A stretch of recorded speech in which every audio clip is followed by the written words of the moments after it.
naging dukha upang tayo'y managana sa bigay niyang pagpapala.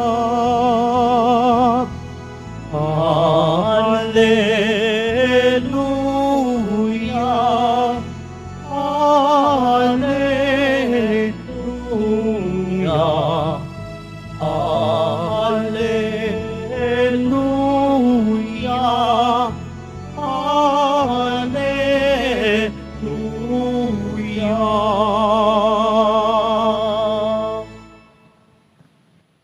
Sumainyo ang Panginoon. At sumaiyo rin. Ang mabuting balita ng Panginoon ayon kay San Mateo.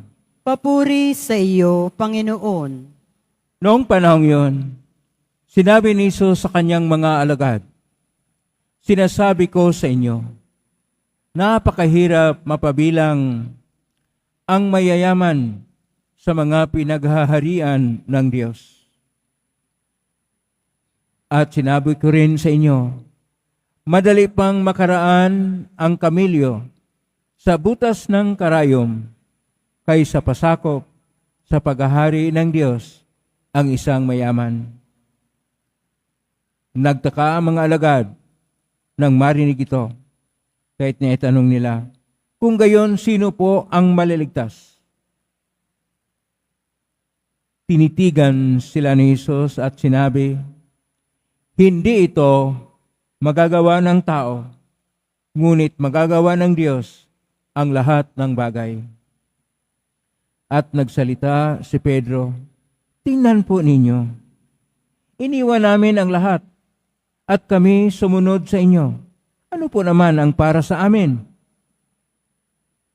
Sinabi sa kanila ni Jesus, tandaan ninyo ito. Kapag nakaluklok na ang anak ng tao sa kanyang maringal na trono sa bagong daigdig, kayong sumunod sa akin ay luluklok din sa 12 trono upang hukuman ang 12 lipi ng Israel. At ang sinumang magtiis na iwan ang tahanan, mga kapatid na lalaki at babae, ama, ina, mga anak, o mga lupain alang-alang sa akin, ay tatanggap ng magkasandaang ibayo at pagkakalooban ng buhay na walang hanggan.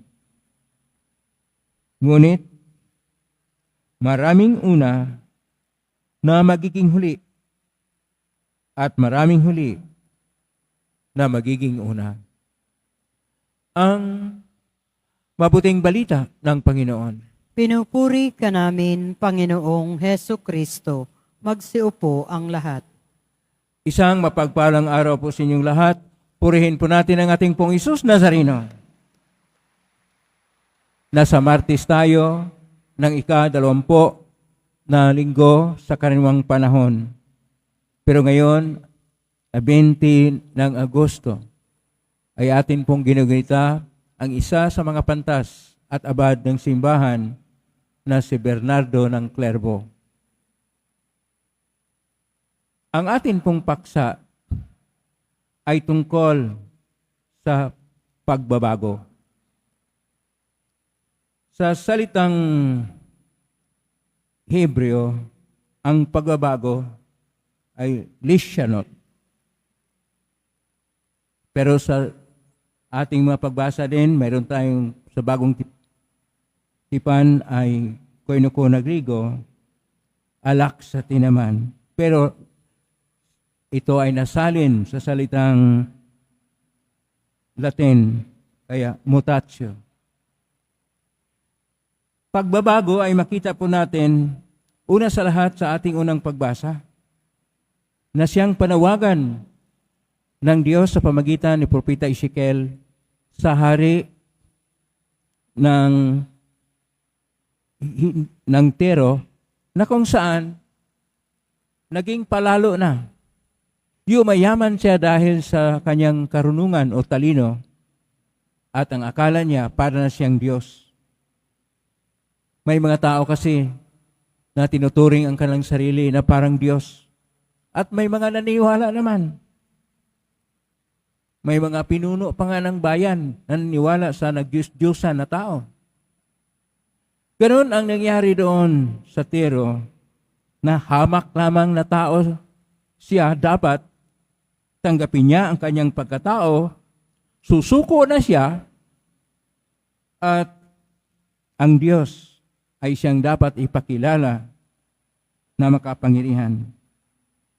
Sapagkat ang buhay at ang kamatayan, ang tunay na magpasya, ayon pa sa verso 39 ng kapitulo 32 ng Deuteronomio, ay ang Diyos.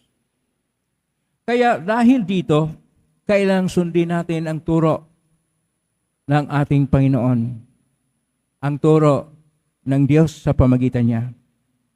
Ang turo niya ay kailangan na tumatalima sa kalooban ng Diyos ang lahat ng tao.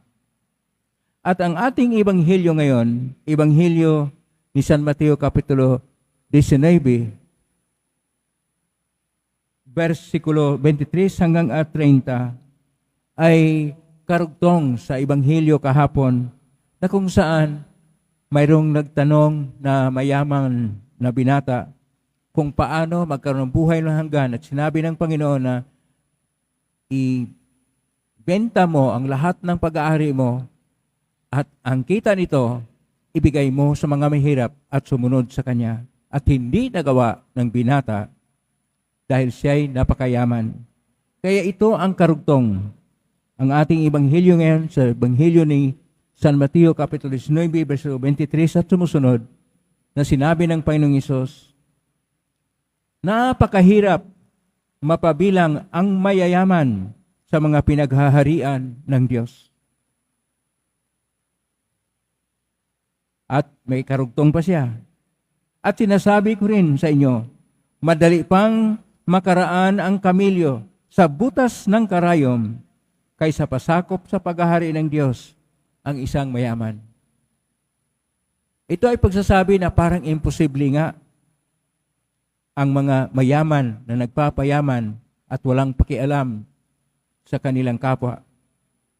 Pero kapag tingnan po natin itong butas ng karayom, ilagay po natin sa konteksto na kung saan kapag kayo po'y pupunta doon sa Israel, sa luma po na lungsod ng Jerusalem, mayroon pong gate na ang tawag doon ay butas ng karayom. At yung gate na yon, tamang-tama lang sa isang kamelyo kapag walang karga. Ibig sabihin, ang mga kamelyo na mga mahirap na walang karga, makaraan sa gate ng butas ng karayom. Pero, ang mga mayaman na maraming karga na kamelyo, hindi makaraan doon. Kaya itong butas ng karayom, dapat natin tingnan nga sa buhay natin, may mga bagay-bagay na parang imposible. Pero anong sinabi ng ating Panginoon? Sa tao, walang magagawa. Pero sinasabi ng ating Panginoon, wala pong imposible sa Diyos. Ang lahat ay magagawa ng Diyos. Nung sinabi na, sino ngayon ang maliligtas? Humirit uli si Pedro. Sabi niya, iniwan namin ang lahat. Sumunod kami sa iyo. Anong mapapala namin? Kuminsan, ganon ang laging tinatanong rin ng mga tao. Pupunta kayo dyan sa Basilika ng Pong Isus Nazareno. Anong mapapala mo dyan? Lagi naghahanap tayo, ano ang mapapala? Ano ang ganansya? Para bang nasanay tayo na mayroong ganansya, ito yung tinatawag na profit motive na pag-iisip ng tao. Na ang laging tinitingnan, ang ganansya, ang ma-profit natin, ang makuha natin sa ating ginagawa. Pero hindi ganon. Tinuturo ng ating Panginoon na iiwan natin ang lahat. Kaya sinasabi sa ating ebanghelyo ngayon na kahit na may mahirap na daan upang maging bahagi ng paghahari ng Diyos o pinagharian ng Diyos, na ito po yung mga bagong nabuklod na sambayanan ng ating Panginoong Hesus Nazareno, ito ang pinagharian ng Diyos. Mahirap o imposible ang mga mayaman, kinakailangan mo nang iwaksi nila ang kanilang mga palalo na pag-isip, gaya ng palalo na pag-isip ng hari ng Tero at ang palalo na mga paraan. Kailangan na sila'y mapabilang sa paghahari ng Diyos na kung saan maging bahagi sila sa isang sambayanan na ang mga mayaman hindi ba at home? Dahil karamihan kasi sa mga aktibo sa simbahan ay hindi naman mga mayaman. Mga ordinaryo at hamak lang na mga tao na aktibong-aktibo at maglilingkod. Ang mga mayaman kasi nandoon sa kanilang negosyo o kaya nandoon sa kanilang posisyon o dili kaya sila ay nagpupunta sa iba't ibang mga lugar, nagtor o kaya nagsusugal. Kaya ang pumupunta sa simbahan, yung tunay na dibuto na hamak lang ng mga tao, kaya masabi natin, mahirap nga ang mga mayaman na mapabilang sa pinaghaharian ng Diyos. Ano ang dapat gawin? Kaya ang dapat gawin ay ang tinatawag nating pagbabago. Kaya balik tayo sa salita ng mga Hebreo naman ang ating Panginoon. Lesya magkaroon tayo ng pagbabago. O laksita, ay pa sa Griego, mutatio, magbabago. Upang sa ating pagbabago, hindi po natin tingnan ang ating mga pansarili na pangailangan. Hindi po natin tingnan ano ang ating mapapala.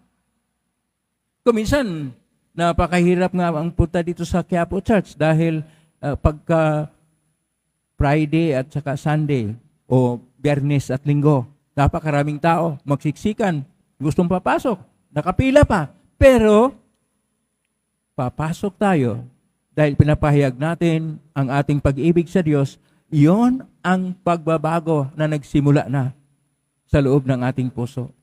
Ang tunay na pagbabago ay nagsimula sa sarili. Hindi po tayo magantay na mayroong isang grupo, mayroong isang kilusan, mayroong isang organisasyon na magsimula ng isang pakibaka upang magbabago. Kailangan natin sa ating sarili, kung gusto natin ng pagbabago, magsimula tayo ng pagbabago. Kung gusto niyo ang inyong mga tahanan o pamilya ay magkaroon ng pagbabago, magsimula ang tatay at nanay at mga anak ng pagbabago. Huwag tayong magsabi na antayin namin na mayroong pagbabago. Hindi darating ang pagbabago kapag hindi tayo mismo, sarili natin, ang magkaroon ng tunay na pagbabago. At ang pagbabago, hindi lang pagbabago dahil gusto natin. Hindi lang pagbabago dahil mayroon nagsabi, magbago ka na. Ang tunay na batayan ay ang turo ng Diyos. Pakisabi sa katabi mo, magbago ka na. Sigawan mo pa, magbago ka na. Dahil hindi yata tayo nagbago. Lalong lumalala ang ating sitwasyon. Dahil tayo ay hindi dumadaan sa daan ng Diyos. Hindi dumadaan sa daan ng ating pong Hesus Nazareno. Hindi tayo tumatalima sa kanyang kalooban. Ang gusto lang natin, ang ating mga hilig. Ang gusto lang natin, kung ano ang gusto natin sa mga palalo na isipan natin, yun ang ating pinapairal. Kaya wala tayong pag-asa ng tunay na pagbabago. Tila mailap talaga ang pagbabago kapag ganito lang tayo. Wala tayong mausad na tunay na kinabukasan na mayroong tunay na bago. Kasi ang sabi ng ating Panginoon, bago sa bagong mundo. Kayong mga apostol, kayo'y uupo kayo sa 12 na trono at hatulan ninyo ang bayan ng Israel. Ito ay para rin sa atin. Sabi ng Panginoon, sa bagong panahon, uupo kayo at kayo yung maghatol sa mga taong hindi nagbabago sa sarili. Sunod-sunuran lang. At kung anong uso, yun ang gawin. At anong umuusok, yun ang pupuntahan. At kung ano ang na-post sa Facebook o ano pang mga social media, yun ang pinakailaman.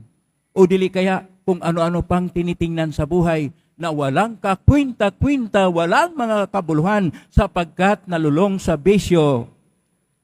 Gaya ng sugal, gaya ng droga, gaya ng paglalasing, gaya ng mga halay ng mga bisyo, mga palalot isipan na walang ibang iniisip, kundi magmarites at magmarisol. Wala tayong inasahan na tunay na pagbabago upang maghari uli ang Diyos sa buhay natin kapag tayo mismo ay napalayo na sa Kanya. Sapagkat sa buhay natin, kung mawala ang cellphone, magkakrisis ang tao. Pero hindi nila tinitingnan, wala na pala ang Diyos sa buhay nila. Hindi sila abalang-abala, hindi sila magkrisis. Iba na ang panahon. Kailangan tayong magbago. Magbago sa sarili. Maghari dapat ang Diyos sa ating mga puso. Pakisabi sa katabi mo, maghari ang Diyos sa puso mo. Maghari ang Diyos sa puso natin upang ang tunay na pagbabago ay nasa atin sapagkat ang sino mang magwaksi ng kanyang pamilya, mga anak, tahanan, lupa o anumang mga pag-aari ito sa mundo, sa pangalan ng ating Panginoon, ay magkaroon ng gantimpala na doble-doble, sangdaan na doble, na bigay ng Diyos na ito ay buhay na walang hanggan sa kalangitan. Ito ang pagmamahal ng Diyos. Bibigyan tayo ng gantimpala sa langit kapag tayo'y napabilang sa kanyang paghahari sapagkat tumatalima tayo sa kanyang kalooban. Hindi tayo pabayaan ng Diyos. Gusto niya mapabilang tayo sa kanyang kaharian sa langit sapagkat mahal na mahal tayo ng Diyos. Amen? Purihin natin ang Diyos.